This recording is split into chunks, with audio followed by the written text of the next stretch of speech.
કૃષ્ણ, જય જલારામ. કેમ છો બધા? મજામાં હશો? મારા બ્લોગ જોતા બધા મજામાં જ હોય છે. અત્યારે હું આવી ગયો છું વડનગર દામોદર પ્રભુજીની હવેલીએ. ત્યાં અન્નકૂટના દર્શન રાખેલા છે અને ખૂબ સરસ આયોજન કરેલું છે. ઘણા સમયથી તડામાર તૈયારીઓ ચાલુ હતી અને અત્યારે દર્શનનો લાભ લીધો અને મારા બ્લોગના માધ્યમથી આપને પણ દર્શન કરવા મળશે. વિડીયોમાં આગળ બન્યા રહેજો. મારી ચેનલ લાઈક શેર સબસ્ક્રાઈબ ખાસ કરજો. જય શ્રી કૃષ્ણ.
અન્નકોટ વિશે જરા માહિતી આપશો? અન્નકૂટ આપણામાં ભગવાન કૃષ્ણ ગોર્ધન પૂજા જ્યારે કરાવી વ્રજની અંદર, આ 5 વર્ષના હતા અને 11 દિવસના હતા, ત્યારે આપે ગોર્ધન પૂજા શરૂ કરાવી. એમાં એવું છે કે પહેલાં બધા વ્રજવાસીઓ ઇન્દ્રને જ ભોગ ધરતા. પછી આપે કીધું શ્રી ઠાકુરજીએ કૃષ્ણનો જન્મ વ્રજમાં થયો ગોકુલમાં, અને આપે ગોર્ધન પર્વત ટટડી આંબીમાં ઉપાડ્યો અને બધા વ્રજવાસીઓને ભેગા કર્યા ગોર્ધન પર્વત નીચે. અને ઇન્દ્રે આવીને આપના ચરણમાં પડ્યો અને સુરભી ગાય ભેટ ધરી. જે સુરભી ગાય અત્યારે પણ એના વંશજ નાથા દ્વારા શ્રીનાથજીના મંદિરમાં છે, અને એ શ્રીનાથજીના મંદિરમાં સુરભી ગાય ત્યાં રહે છે અને એના વંશજ છે. ઇન્દ્રમાન ભંગની લીલા જ્યારે થઈ ત્યારે ભગવાન કૃષ્ણે ગોર્ધન પર્વત ચટલી આંગળીમાં ઉપાડ્યો અને ઇન્દ્રનો માન તોડ્યો. અને આપે અન્નકૂટ બધા વ્રજવાસીઓને સામગ્રી કરી હતી એ શ્રી ગિરિરાજજીને ભોગ ધર્યું. અને ગિરિરાજજીની સન્મુખ કૃષ્ણ પોતે જ ચતુર્ભુજ સ્વરૂપે અરોગ્યા. એ ચતુર્ભુજ સ્વરૂપ આજે પણ કામનમાં બિરાજે છે ચંદ્રમાજીનું. એ ચતુર્ભુજ સ્વરૂપે આપે ગોર્ધન સામગ્રી આરોગી બધા વ્રજવાસીઓ. અને ત્યારથી આપણામાં પરંપરા પડી ગોર્ધન પૂજનની. અને ગોર્ધન પૂજનમાં જ્યારે આપે મહાસામગ્રી આરોગી બધા વ્રજવાસીઓની, તો એ સામગ્રી અન્નકૂટ ભાવથી આરોગી. અન્નનો કૂટ એટલે કે અનેક સામગ્રી સખડીની બધા વ્રજવાસીઓ કરીને લઈ આવ્યા હતા અને આપે ત્યાં ગ્રહણ કરી. અને એ સામગ્રી આરોગી આપે અન્નકૂટ મહોત્સવની પરંપરા પાડી. પછી આપણામાં વર્ષો પછી શ્રી વલ્લભ થકી અને ગુસાઈજી થકી આ પરંપરા પડી. અને ગુસાઈજીએ સૌથી પહેલાં શ્રીનાથજીને અરોગાવ્યો અન્નકૂટ, અને શ્રી મહાપ્રભુજીએ પણ અરોગાવ્યો. અને ત્યારથી આપણામાં આ પરંપરા શરૂ થઈ અન્નકૂટ ઉત્સવ અરોગાવાની અને સામગ્રી સિદ્ધ કરવાની. એટલે એકચ્યુઅલી તો અન્નકૂટ ઉત્સવ વ્રજભક્તોની ભાવનાથી, વ્રજ અંતર્ગત જે લીલા કરી કૃષ્ણે એ ભાવથી ઉજવાય છે. અને બધા વ્રજવાસીઓના ભાવથી આ અન્નકૂટ આરોગે છે. અને એટલે જ અન્નકૂટમાં સામગ્રી બધી વૈષ્ણવની સન્મુખ ભોગ ધરી અને આપ ગ્રહણ કરે છે. આ આપણામાં પરંપરા છે.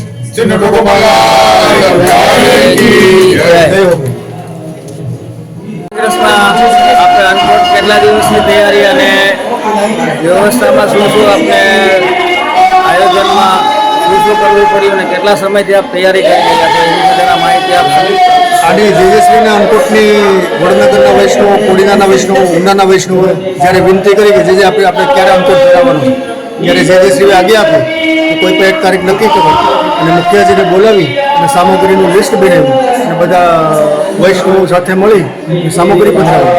અને મુખિયાજી, ભીતરિયાજી અને બાકીના વૈષ્ણવના સહયોગથી જેજેશ્રીની હાજરીમાં આ અન્નકૂટ યાગનું આખું સંપૂર્ણ પૂરું કર્યું. ખૂબ સરસ આયોજન છે, ખૂબ ગમ્યું.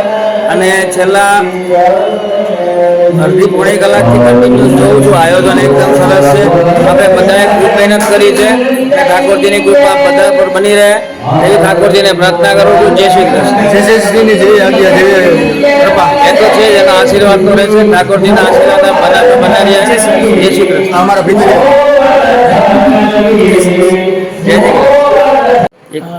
जय श्री कृष्णा। हमारे यहाँ 10 दिन पहले से जय जय श्री की आज्ञा से भट्टी पूजा होती है शुभ दिन देख के, और 10 दिन पहले से हमारे यहाँ सामग्री ठाकुर जी की चालू हो जाती है, वो भी जय जय श्री की आज्ञा से। जो जय श्री आज्ञा करते हैं, जो नित्य के प्रकार की होती है, वही हम लोग ठाकुर जी की सामग्री करते हैं। 10 दिन लगातार सामग्री बनती है, मन से, तन से, और धन हमारे जय जय श्री का, और सब कुछ उन्हीं की कृपा से, हमारे ठाकुर जी की कृपा से, हमारे श्याम भैया हैं, सब मुखिया जी, भितरिया जी, सबकी मेहनत से, भाव से, प्यार से, प्रेम से पूरी सामग्री है। ठाकुर जी की कृपा है बस। जय हो। જય હો, જય હો, જય શ્રી કૃષ્ણ.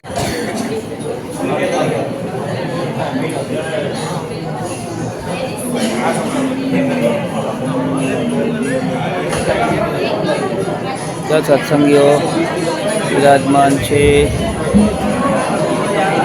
દર્શન બંધ થઈ ચૂક્યા છે. આપે નિહાળ્યા શ્રી દામોદર પ્રભુજી હવેલીના અન્નકૂટ દર્શન મારી ચેનલના માધ્યમથી.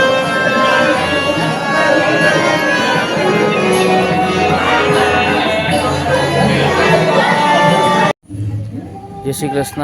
આપણે વડનગર દામોદર પ્રભુજીની હવેલીના અન્નકૂટના દર્શન નિહાળ્યા. ખૂબ સરસ આયોજન હતું અને હું તો સ્થળ ઉપર હતો, પણ મારા વિડીયોના માધ્યમથી આપ પણ સ્થળ ઉપર હોય એવી અનુભૂતિ કરાવવાની કોશિશ મેં કરી છે. મારી ચેનલ લાઈક છે, સબસ્ક્રાઈબ ખાસ કરજો. જય શ્રી કૃષ્ણ, જય જલારામ.